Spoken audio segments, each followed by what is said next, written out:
안녕하십니까. 2022년 1회 시행 신재생 에너지 발전 설비 산업기사 태양광 세 번째 과목입니다. 태양광 발전 시공에 대한 문제풀이를 같이 해보도록 하겠습니다. 교재 41번을 참고해 주시기 바랍니다. 설계 도면 표시 사항에서 도면에 각 기호 등을 표시하는 사항은 설계 도면에는 첫 번째 이제 방위표, 주기사항, 치수선 그리고 경사에 대한 사항이 표시가 되어 있습니다. 이 중에서 방위표 이런 동서남북의 방위를 나타내는 표죠. 그리고 이제 각종 주기사항을 표시를 하며 이제 치수선이 나타나져 있고, 경사면에 대한 사항도 종단면도, 횡단면도,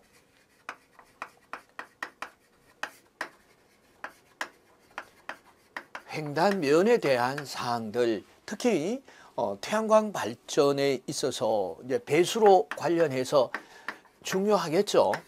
그러면은 이제 부지의 종단면, 횡단면에 대한 사항도 주기가 되어 있어야 되겠습니다. 자, 이 중에서 도면에 각 기호 등을 표시하는 사항은 이 주기사항이죠. 주기사항에서 도면에 대한 기호에 대한 사항을 이제 범례라든가 이런 부분에 의해서 주기를 하고 있습니다. 자, 그래서 41번은 4번이 답이었습니다. 그럼 42번 문제 보시겠습니다.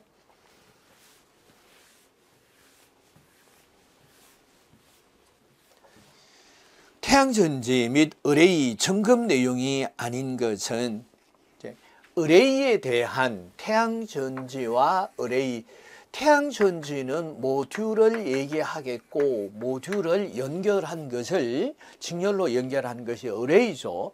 그래서 점검 내용에서 먼저 프레임의 파손이나 변형 부분을 점검을 해야 되겠습니다.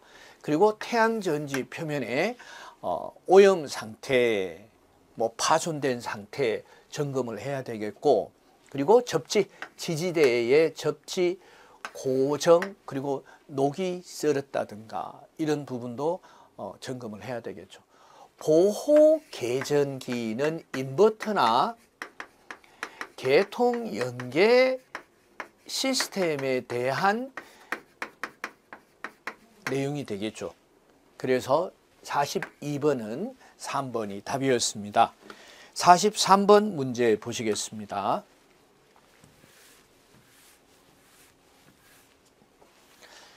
기초판과 기둥으로 형성이 되어 있으며 기둥과 보로 구성되어 있는 건축물에 적용이 되는 기초의 종류는, 자, 기초의 종류가 얕은 기초, 깊은 기초. 자, 얕은 기초다, 깊은 기초다, 깊게 우리가 내용을 알아보는 것보다도, 그래서 이 슬래브의 길이와 슬래브의 길이를 B라고 하고 이 매입 깊이를 DF라고 했을 때 B분의 DF가 1에서 4보다가 작으면은 얕은 기초, 크면은 깊은 기초, 이렇게 간단하게 구분을 하시면 되겠습니다. 얕은 기초에는 푸팅 기초와 온통 기초, 온통 기초는 전면 기초라고도 하죠. 푸팅 기초는 이 상부 구조물과 슬레이브 이 기초가 어떻게 구성이 되어 있느냐에 따라서 독립 기초, 그래서 복합 기초, 줄 기초, 연속 기초가 되겠죠. 연속 기초로 구분을 하고 있습니다. 자, 그래서 상부 구조물과 기초, 슬레이브가 1대1로 구성이 된 것을 독립기초라고 합니다. 그리고 복합 기초는 그래서 이와 같이 이 상부 구조물이 2대1 같이 상부 구조물이 두 개를 기초 슬레이브가 하나의 기초 슬레이브로 구성이 되는 것을 복합 기초. 줄 기초는 벽과 같이 상부 구조물이 연속이 되어 있는 그 경우를 말하죠. 상부 구조물이 벽체와 같이 연속이 되어 있는 경우가 바로 줄기초 혹은 연속기초로 구분할 수가 있겠습니다. 43번을 보시면 기초판과 기둥이 1대1로 구성이 되어 있다. 이렇게 보셔야 되겠습니다. 그래서 2번 독립기초가 맞겠습니다. 여기서 기본기초도 뭐 케이선 기초, 피어 기초, 말뚝 기초 전형적으로 이렇게 구분을 하면은 세 가지로 구분을 할 수가 있겠습니다. 자, 다음 44번 문제 보시겠습니다.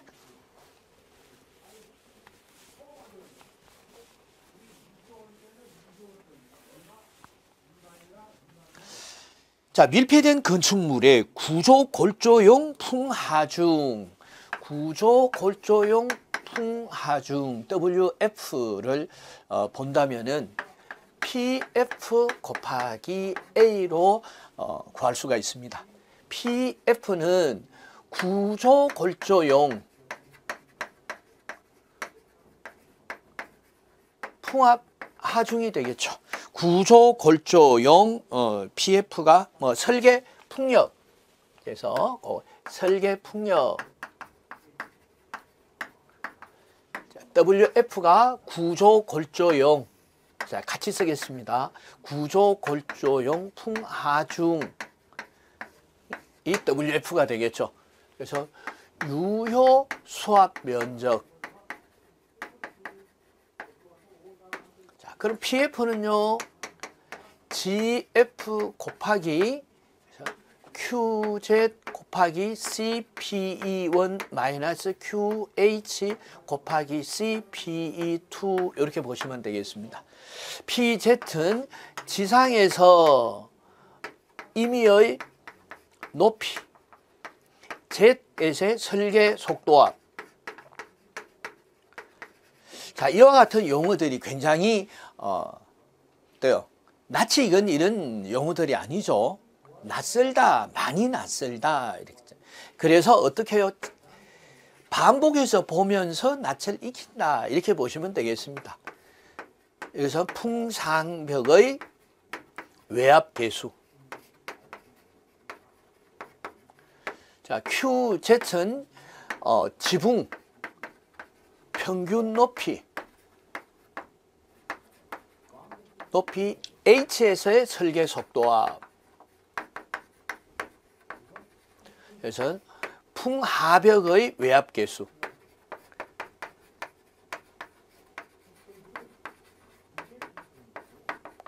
자, 이렇게 해서 계산을 하는 것보다도 어떤 팩트로 이루어져 있느냐 하는 것을 보시면 되겠죠. 그래서 설계 풍력 했으니까 설계 풍력이 구조 골조용 설계 풍력이 바로 PF가 되겠죠. 그리고 A가 유효 수압 면적, 설계 풍력, 그리고 이제 하나가 외압 계수죠. 외압 계수가 이게 있네요. 풍상벽과 풍하벽의 외압 계수와 같은 것들이 직접적인 관계가 있고 노출 계수가 연관이 없죠. 그래서 44번은 3번 노출 계수다 해서 이 구조 골조용 풍하중에 대한 식, 여기서 PF 곱하기 A하고 PF는요, 그래서 가스트 영향 계수입니다. 가스트 영향 계수 해서 구조 골조용 이 풍하중에 대한 식은 좀 기억을 해 두시면 좋겠습니다. 간단하게 계산을 하는 것과 실기시험에서도 이제 출제가 되고 있습니다. 다음 45번 문제 보시겠습니다.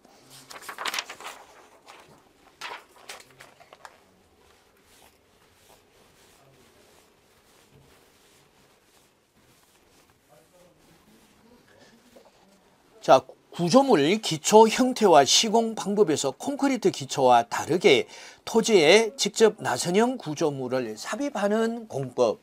예, 토지를 일반적인 기초를 하기에는 또 여러 가지 문제가 있을 경우에는 이와 같은 구조물을 직접 집안에다가 삽입을 하는 기초 방법을 쓰고 있습니다. 그래서 구조물 형태에 따른 기초 방법에 대해서 알아본다면은 첫 번째가 스파이럴 공법,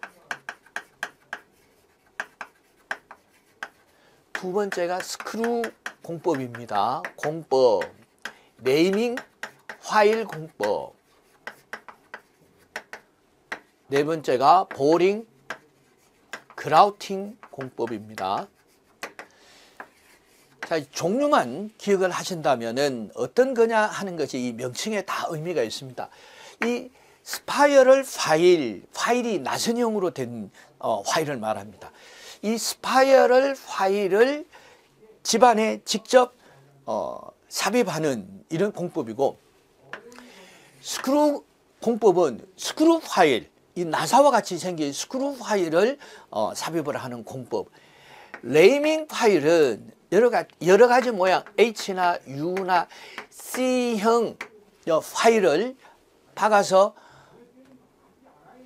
기초를 만드는 방법이 되겠습니다. 그리고 보링 그라우팅 방법은 말 그대로 구멍을 뚫어서 시멘트 풀을 안으로 집어넣어서 집안을 강화시키는 이런 방법이 되겠죠. 콘크리트 기초와 다르게 토지에 직접 나선형 구조물이라고 했습니다. 그럼 나선형, 이게 스파이럴 공법이 여기에 나선형 구조물이죠.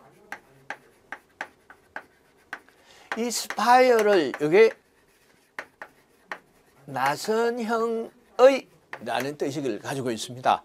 그래서 나선형 구조물을 직접, 이 나선형 구조물의 파일을 집안에다가 박아서 기초로 사용을 하는 방법을 말하죠. 자, 그래서 방법은 스파이럴 공법. 4번이 답이 되겠습니다. 다음 46번 문제 보시겠습니다.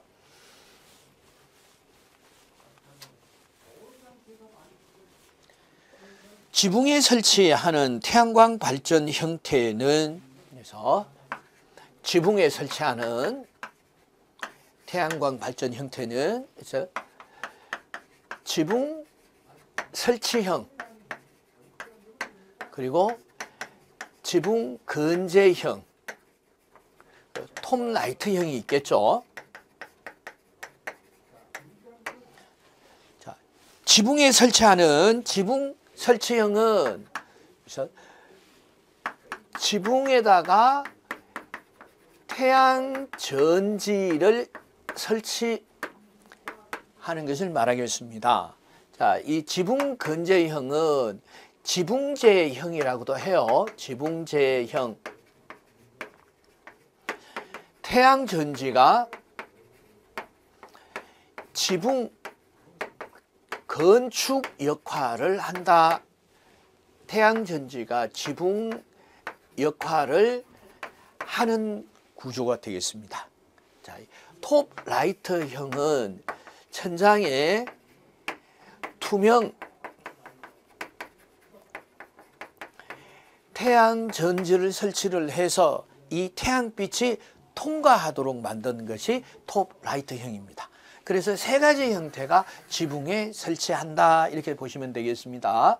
자, 그래서 톱 라이트형, 이 창제형이라든가 차양형, 루브형은 창에다 설치를 하는 이런 태양 전지가 되겠습니다. 그래서 46번은 4번이 답이었습니다.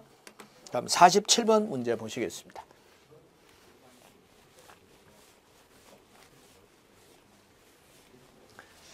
자, 수상형 태양광 유지 관리용 이동 통로에 사용이 되는 재질이 아닌 것은, 자, 수상형입니다. 물 위에다가, 부유체 위에다가 설치를 해야 되기 때문에 가장 신경을 써야 되는 것이 어떤 것이죠? 녹이 발생이 하는 겁니다. 그래서 녹이 발생하지 않도록 PE 하면 폴리에틸렌이죠.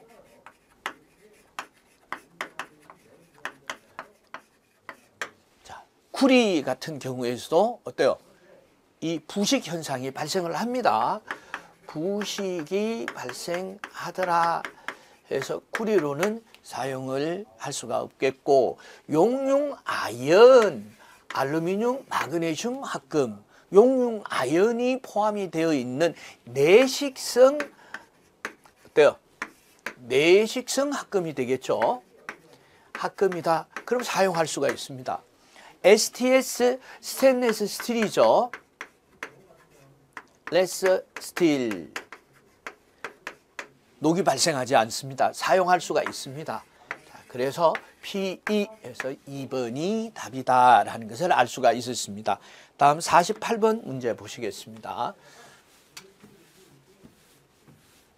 예, 다음은 48번 문제 보시겠습니다. 예, 48번 문제는 시방서에 대한 문제가 되겠습니다. 자, 시방서는 일반적으로 세 가지로 구분을 하고 있습니다. 표준 시방서와 전문 시방서, 공사 시방서로 분류를 하고 있습니다. 자, 표준 시방서는 공사 시공에 대한 안전사항과 적정성과 품질 확보를 위하여 시설물별로 적용을 하는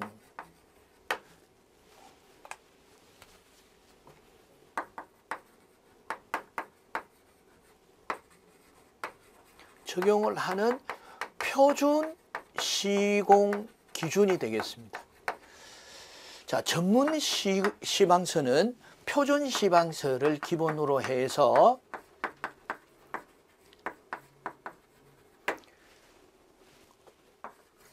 공종별로 적용하는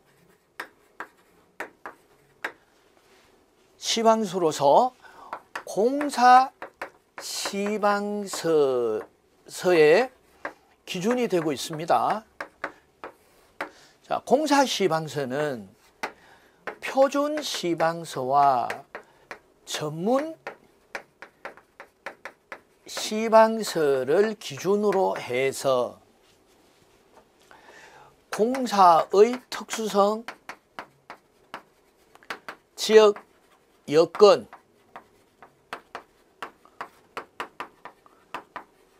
공사 방법에 대한 구체적인 사항과 품질 관리와 안전 관리, 환경 관리에 대한 내용으로서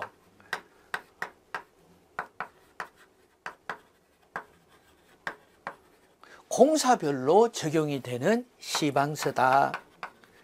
자, 제가 이제 키워드만 나열을 해봤습니다. 자, 그러면은 48번은 시설물을 안전 및 공사 시행의 적정성, 품질 확보를 위하여 시설물별로 정한 시공 기준이다 했으니까 공사의 시공의 안전, 적정성, 품질 확보를 위하여 시설물별로 적용하는 시방서가 표준 시방서다라는 것을 알 수가 있으시겠죠. 그래서 키워드만 알고 계시면 되겠습니다. 표준 시방서니까 시설물별로 적용하는 표준 시방서다 이렇게 보시면 되겠습니다. 답은 4번이 답이 되겠죠. 다음 49번 문제 보시겠습니다.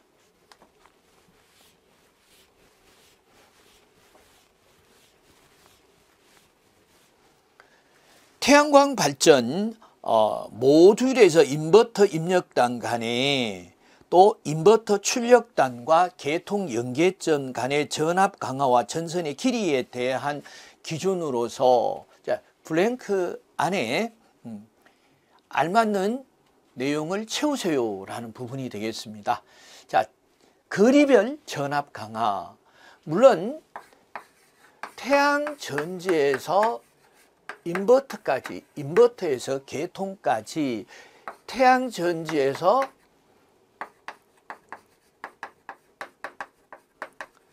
인버터 입력단까지, 그러니까 DC 구간이죠. 인버터 출력부터 개통까지니까 AC 구간에서는 각 3% 이내 초과해서는 안 된다라는 이런 기준을 가지고 있고요. 그리고 60m를 초과하고 120m가 되겠죠. 120m 이하가 될 때는 5%, 120m를 초과하고 200m 이하일 경우에는 6%, 200m 초과하는 부분에는 7%의 전압 강화를 적용한다는 기준이 있죠. 그래서 기억과 니은에는 공히 200이 들어가네요. 그래서 3번이 답이 되겠습니다. 다음 50번 문제 보시겠습니다.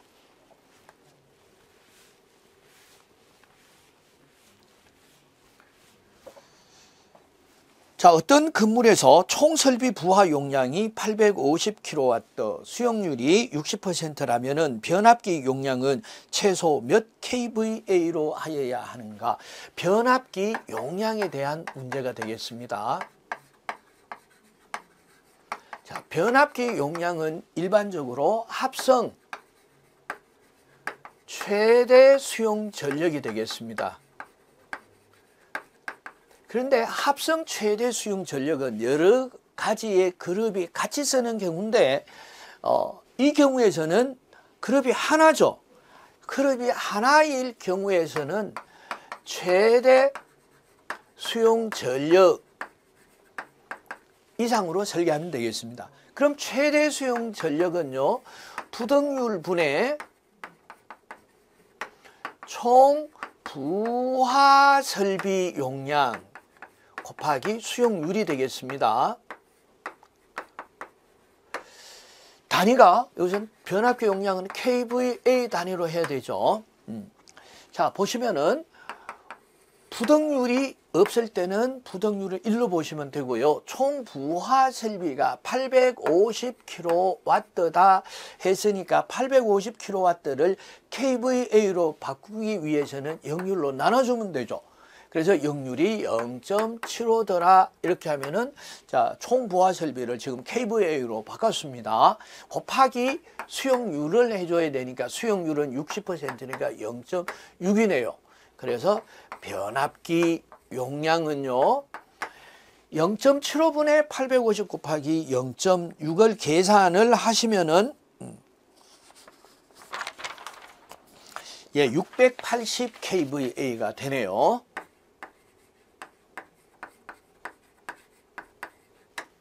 그래서 3번이 답이었습니다. 다음 51번 문제 보시겠습니다.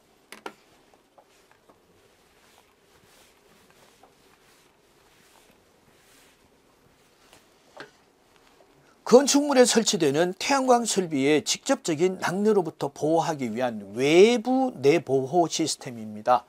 자, 그럼 외부 비례 시스템을 말하는 거죠. 자, 첫 번째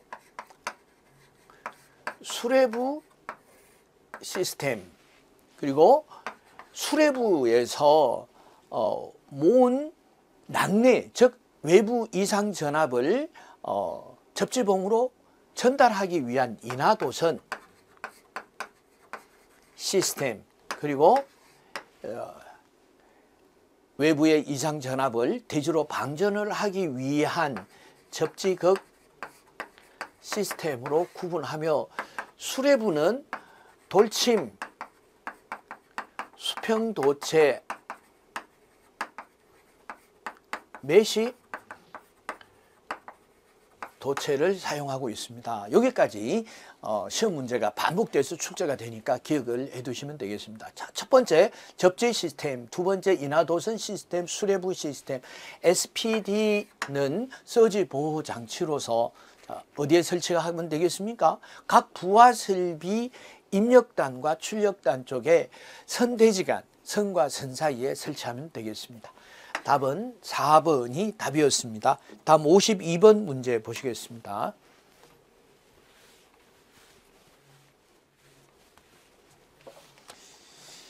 태양광 설비의 전기 배선 기준으로 옳지 않은 것은 한번 같이 알아보도록 하겠습니다. 첫 번째, 태양전지판의 접속 배선반 연결 부위는 일체형 전용 커넥터를 사용하고 있습니다.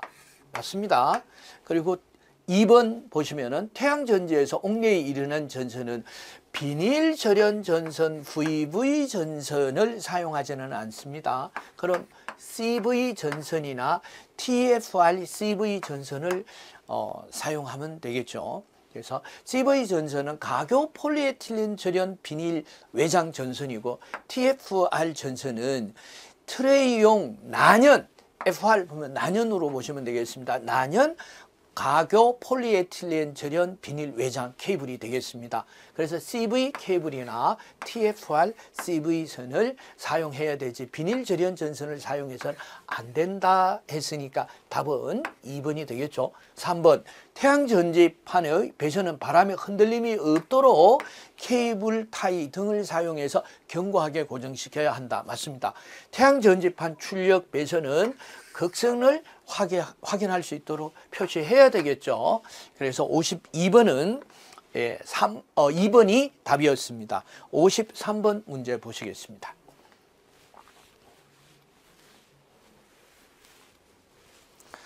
자, 선도체 및 보호도체의 재질이 구리일 경우에 선도체의 단면적이 16스퀘어일 때 보호도체의 최소 단면적은, 보호도체의 규정이 16스퀘어보다가 보호도체가 작을 때, 그리고 16스퀘어에서 35스퀘어보다가 작을 때, 35스퀘어 이하일 때가 규정이 되어 있죠. 16스퀘어보다 작을 때는 상도체와 같은 규격으로 한다. 그리고 35스퀘어 이하일 때는 16스퀘어로 한다. 35스퀘어를 초과할 경우에는 2분의 S로 한다는 규정이 있습니다. 그래서 잘 기억을 해 주시고, 선도체가 구리일 경우에 선도체 단면적이 16스퀘어일 때, 16스퀘어일 때는 어때요? 보호도체와 상도체를 같은 규격으로 하고 있습니다. 그럼 16스퀘어로 해줘야 되겠죠. 그래서 53번은 3번이 답이었습니다. 자, 54번 문제 보시겠습니다.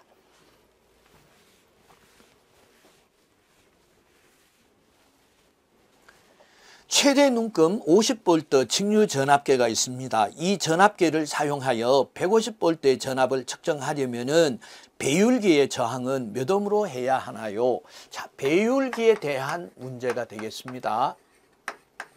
배율기는 전압계의 측정 범위를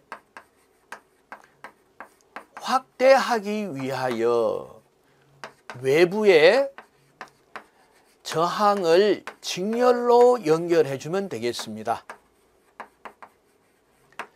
자, 그래서 전압계의 측정 범위를 확대하기 위한 것이 뭐냐? 배율기입니다. 자, 그렇다면 외부에 연결해 주는 저항을 R이라고 했을 때, 이 R은 M-1 곱하기 RV가 되겠습니다. RV는 전압계 내부 저항. 자, 전압계 내부 저항을 알기 위해서는 배율을 알아야 되는데, 배율을 알아보도록 하겠습니다. 최대 눈금이 50V인 전압계로 150V를 측정하려고 해요. 자, 배율을 잘 모르시는 분은 50 곱하기 얼마를 하면 150이 되느냐? 3이죠. 이게 배율이 되겠습니다. 그래서 3-1 곱하기 내부 저항이 5000ohm이네요. 5000. 그럼 10,000ohm이 되겠죠. 10,000ohm의 저항을 직렬로 연결해 주면 되겠습니다. 그래서 답은 4번이 답이 되겠습니다. 다음 55번 문제 보시겠습니다.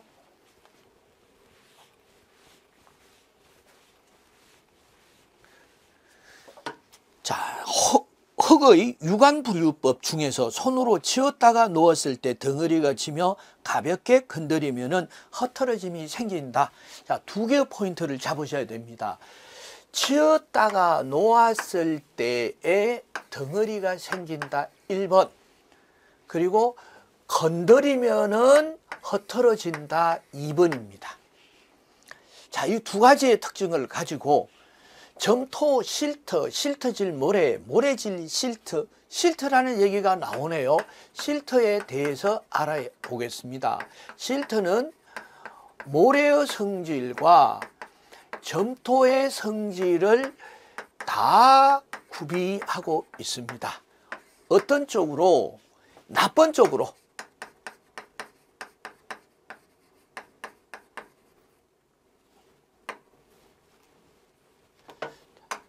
자, 모래와 점토의 나쁜 특징을 다 구비하고 있는 것이 실트로서, 그래서 물의 흡수는 빨리 하지만은, 그래서 배수가 늦다, 이런 특징을 가지고 있죠. 자, 그래서 손으로 쥐었다가 놓았을 때 덩어리가 진다라고 하면은 요거는 실트입니다. 그런데 건드리면은 흩어진다, 요거는 모래입니다. 그래서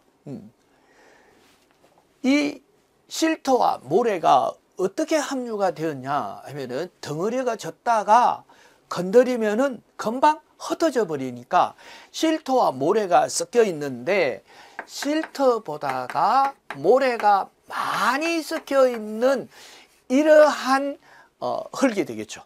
그래서 이러한 흙을 실트질 모래라고 합니다.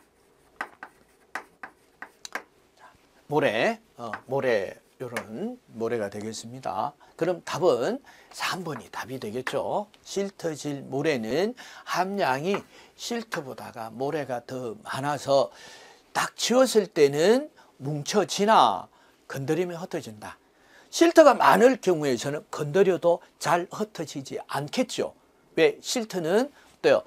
이 점토 성분이 있어서. 자, 이렇게 보시면 되겠습니다. 자, 55번은 3번이 답이었습니다. 56번 문제 보시겠습니다.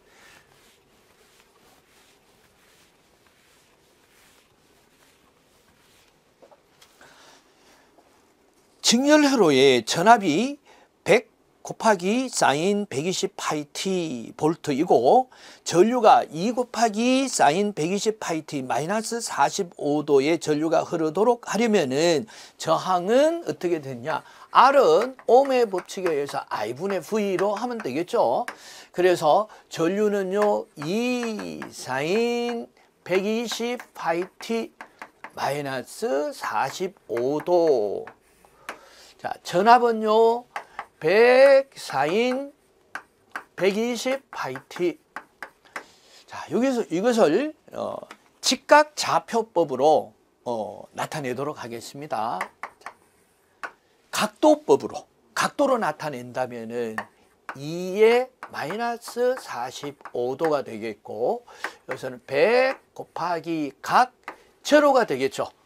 그래서 오메가 t에 해당이 되죠. 오메가 t 플러스 알파가 없으니까 알파가 제로니까 제로도, 이렇게 보시면 되겠습니다. 자, 이렇게 계산을 하시면은 이 각도법으로 나타냈을 때 계산은 2분의 100의 각 0도 마이너스 45도, 그러니까 50의 각 45도가 되겠죠. 자, 이와 같은 각도법으로 나타내어진 것을 여기서 삼각함수로 나타낸다면은 50의 코사인 세타 플러스 J의 사인 세타가 되니까, 세타가 45도죠. 그래서 세타 대신에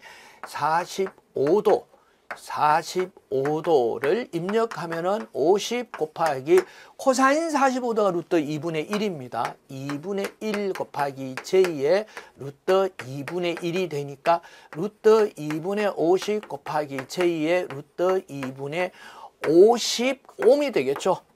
50옴 흐르게 하려면 저항은 몇 옴이냐 했으니까 저항은요 그래서 루트 2분의 50이 되겠죠.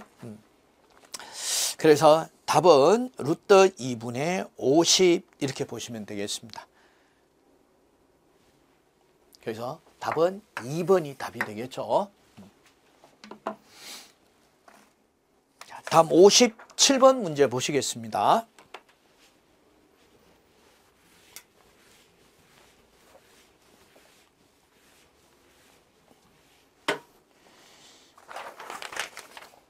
자, 말뚝의 압력 정제하 시험에서 자, 제하 시험은 말뚝의 하중에 대해서 이 구조물의 하중에 대해서 얼마나 견딜 수 있느냐 하는 이 시험으로서 제하 시험은 정제하 시험과 동제하 시험이 있는데 일반적으로 정제하 시스템을 정제하 방법을 사용하고 있습니다. 자, 그래서 정제하 시험은 일반적으로 이 말뚝에다가 하중을 실제 얹어서 그 하중 시험을 하는 이 사하중을 말뚝에 얹어서 제하 시험을 하는 방법. 그래서 사하중을 말뚝에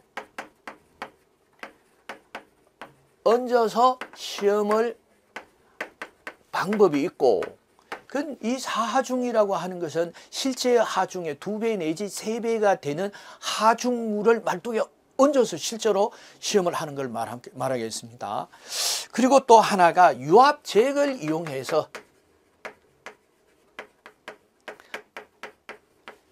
이용해서 그 하중만을 말뚝에 전달하는 방법이 있습니다.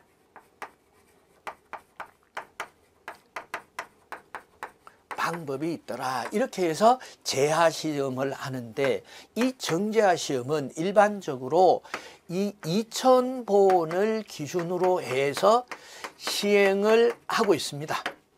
2000본을 기준으로 시행을 해서 그 분해 능력이 2000본을 기준으로 시행을 하고 있다 해서 분해 능력이 2000분의 1에 해당이 되겠습니다. 자, 이렇게 기억을 하시면 되겠습니다. 그래서 말뚝의 압력 정제하 시험에 사용하는 하중계의 괴획 최대 하중의 분해 능력은 2000분의 1이다. 이렇게 기억을 하시면 되겠습니다. 다음 58번 문제 보시겠습니다.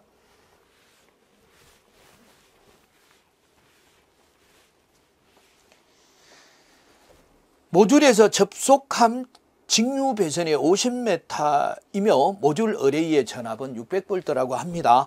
전류가 8A일 때 전선의 단면적이 4스퀘어입니다. 전압 강하는요. 예, 단 직류 2선식입니다. 직류 2선식일 경우에는 단상 2선식과 기준이 같죠. 자, 그래서 전압 강하의 식은 1000 곱하기 A분의 35.6 곱하기 Li 볼트가 되겠습니다. 그래서 전압 강하식은 기억을 하셔야 합니다. 그래서 1000 곱하기 단면적 4스퀘어. 네, 단면적이 4.0 스퀘어. 이게 잘못됐죠. 4스퀘어. 4.0 스퀘어 분의 35.6 곱하기 거리 L이 거리가 얼마나 되나요? 보겠습니다. 600V고요. 전압 강하는요. 50m. 여기 있네요. L입니다. 이게 L이 50m 곱하기 전류는 8A입니다. 이렇게 계산을 해서 계산기로 계산을 하면은 3.56V가 되겠습니다. 뭐가요? 전압 강하가. 해서 이 전압 강하식은 전선의 단면적을 구할 때도 많이 인용이 되고 있습니다. 단면적을 구할 때는 전압 강하와 전선의 단면적만 서로 바꿔주면 되죠. 그래서 1000 곱하기 2분의 35.6 곱하기 Li 하면은 스퀘어가 되겠죠. 자, 이렇게 해서 이 58번 문제는 전압 강화도 구할 수 있지만은 전선의 단면적도 구할 수 있는 식이기도 하다, 이렇게 기억을 하시면 되겠습니다. 다음 59번 문제 보시겠습니다.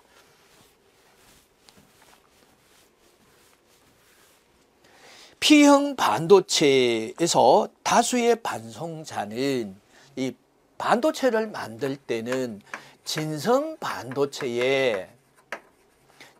반도체는 사가죠.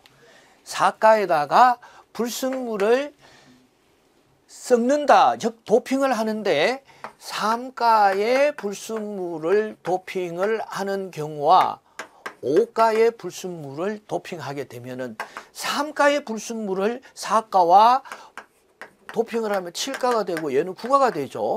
그래서 자연계 상태에서 가장 안전한 상태는 이 최외곽 전자가 8개일 때, 그럼 8개보다가 하나가 모자랍니다. 전자가 모자란다라는 얘기는 전공이 1개가 남는다라는 얘기고, 9개가 되면 전자가 하나가 모자라게 되죠. 그래서 미국 사람들은 남는 것에서 플러스가 포지티브라고 해서 이걸 P형 반도체라고 합니다. P형 반도체 모자란다. 여기서 마이너스다라고 하는 건 네거티브라고 얘기를 해요. 그래서 N형 반도체. 그래서 P형 반도체에서는 남는 것이 주 반송자가 되겠습니다. 주 반송자는 전공 플러스 전공이 되겠고, N형 반도체는 전자가 되겠습니다. 마이너스 전자가 에너지를 연달을 하는 반송자 역할을 하고 있다 해서 다수 반송자, 남는 것은 전공이 되겠죠. P형 반도체는 전공이 되겠고, N형 반도체의 반송자는 전자가 되겠습니다. 59번은 1번이 답이었습니다. 다음 60번 문제 보시겠습니다.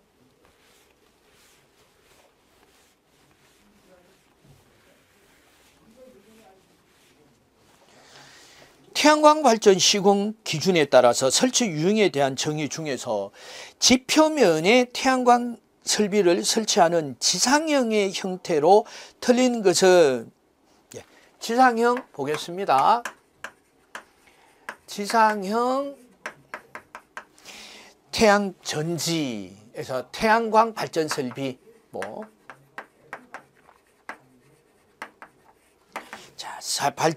발전 설비는 일반 지상형, 여기다 쓸까요?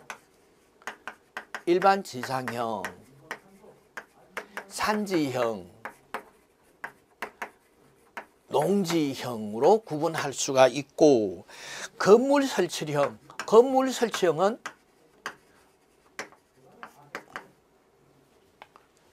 여러 가지가 있겠죠.